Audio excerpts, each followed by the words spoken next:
Hi, this is Freedom from Condo Planet. I want to welcome you to another episode of our video series on Mississauga condos for sale. Today I want to address a very, very important question. How do you know whether your reserve fund is healthy? First, let's address the question of what is a reserve fund. A portion of your maintenance fee collected on a monthly basis is set aside towards the reserve fund. It's a pool of money that's collected for non-routine replacement or repairs of the condominium's common elements or assets.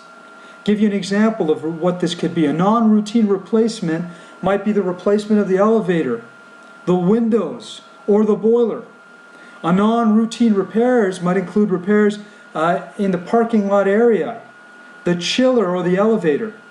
These are just some examples of what instances might arise, and so it's really important for your condominium to have a fund set aside, and that is what the reserve fund is for.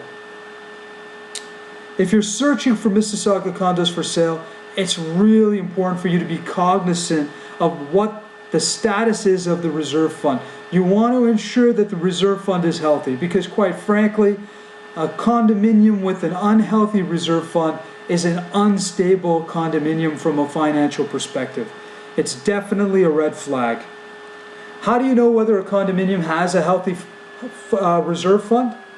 Unfortunately, there's no set amount, but there's a good reason for that. Every condominium is different naturally. It's different in age, it's different in condition, okay? And quite frankly, those are elements that affect how much of a budget you need to assign for your reserve fund.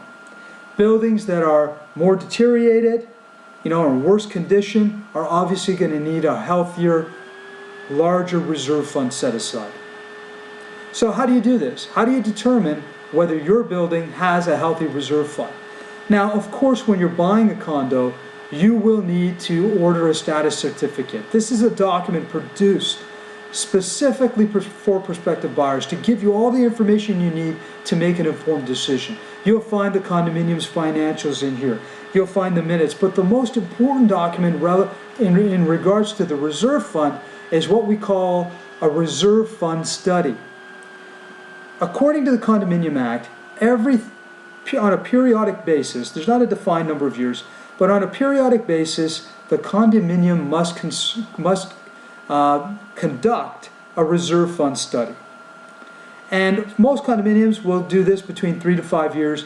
They will hire experts specifically designed, specifically trained for this purpose, usually engineers. They will come in, they will assess the condition of the condominium, particularly focus on non-routine replacement or repairs that they anticipate will happen based on their evaluation. And from there, they will estimate the costs of those repairs and replacements pending in the future and give their recommendations as to what the reserve fund should look like for that building. For example, some reserve funds may say, look, you should, as a building, assign 15% of the maintenance fee towards your reserve fund. This is an example, but let's say 15%. They may even recommend that you need to grow your reserve fund. So grow it by, let's say, 2% every year for the next 10 years. Those are recommendations that are for the benefit of the condominium itself, something that you as a prospective owner or a current owner should be following up to ensure is being followed by the building. That pretty much summarizes what you need to know about your reserve fund and to determine whether it's healthy or not. If you have any further questions, you can reach us here at condoplanet.ca. Thanks for tuning in. Have yourself a wonderful day.